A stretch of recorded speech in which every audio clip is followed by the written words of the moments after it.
Let's get to Dan Tehan. Dan Tehan is the Education Minister, made this big announcement today about $2 billion worth of help that means childcare will remain available to Australians who desperately need it because they need to go on and work, because they're on the front lines, because that's the way they're going to pay for their families. This is a big announcement, so we asked him about that, and also some research questions as well about those that are trying to fight for money to come up with the best way of dealing with coronavirus. We spoke just a little earlier in Canberra.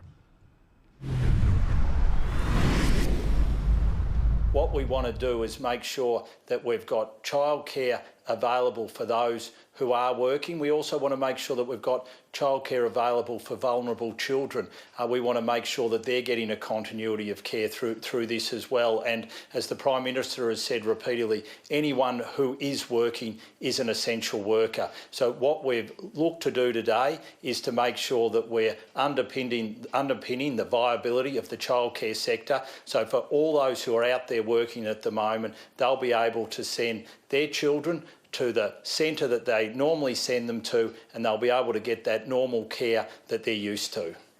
Now, there are, a million different circumstances of the people who access childcare and many thousands of options about the childcare centres.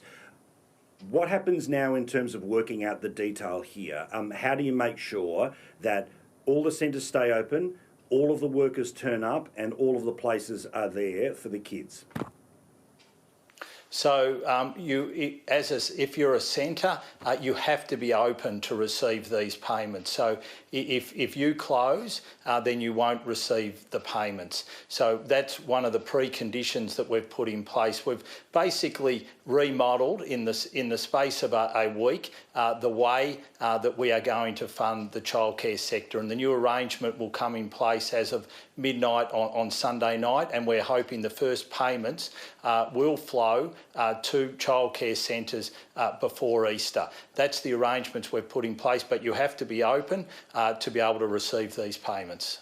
Now, I won't out a particular centre here, but I've been sent an email from a CEO of a childcare centre that has been sent to parents and praises the decision that's being made here, but does offer some caution here, saying that we are still in the midst of a serious pandemic and a health emergency, so I urge families to consider this before sending their children back to care.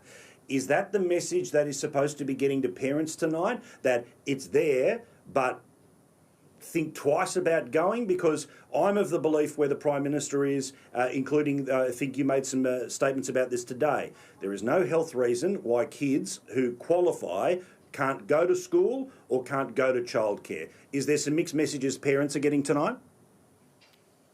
Well, we have been very clear in our messaging from a Commonwealth point of view, and that is we will continue to take the advice of the expert medical panel, which is advising the government with regards to whether it's safe to send your children to childcare, whether it's safe to send them to school. And that panel is made up by state and territory health experts and Commonwealth health experts, and they give the advice to the government, and that advice is clear. It is safe to send your children to childcare. It is safe to send them to schools, and that's why we've put this package in place, because we want to make sure for those workers who are working and need to have their children cared for, you're out there doing your duty to help this nation combat this pandemic, to help us get through the other side. So we want to be providing free support for you while you're doing that. And while the medical experts say it's safe for childcare, for the childcare sector to be open, while it's safe for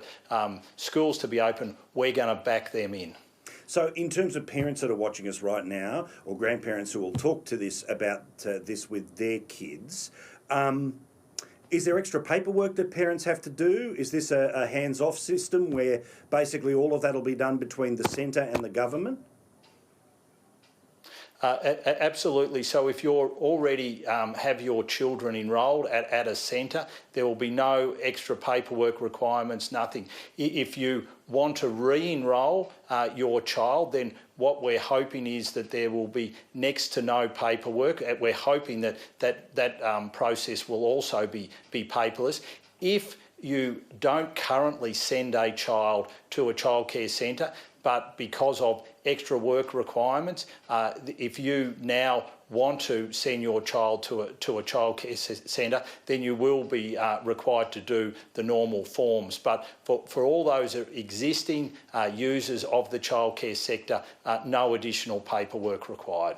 All right, just finally, Minister, I know that this is partly your world because it's universities, partly Science Minister's world because it's science. But we read today in the papers that there's a bit of a concern that the universities are competing against each other when it comes to funding to be able to move towards treatments and potential vaccines here with COVID-19.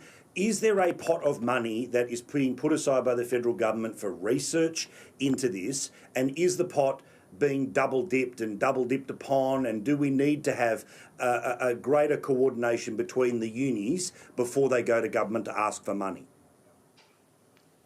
Well, the government provided $30 million in research funding, I think it was 2 weeks ago, for this reason. And what we saw was the University of Queensland and the University of Melbourne through the Doherty Institute combine to access some of that money. We do want universities where they can to collaborate together, but one of the fundamentals of our research sector is that we try as best we can to have research occurring in 3 or 4 different areas, 3 or 4 different clusters of universities, because you might, when you're searching for a vaccine for the coronavirus, someone might put a lot of work, it'll have the best scientific know-how go into it, but in the end, it won't work. So that's why we do try always to have 3 or 4 options available to us, so that the hope is at least one of them will be successful. Dan Tehan, good man making a good decision for the families of Australia today, Prime Minister making it as well. And I know there are plenty of people who are worried about it, called in on our show many a time, and certainly pleased to see that is all happening. Not taking credit, just simply saying people raised it, and I'm pleased that finally a resolution is there.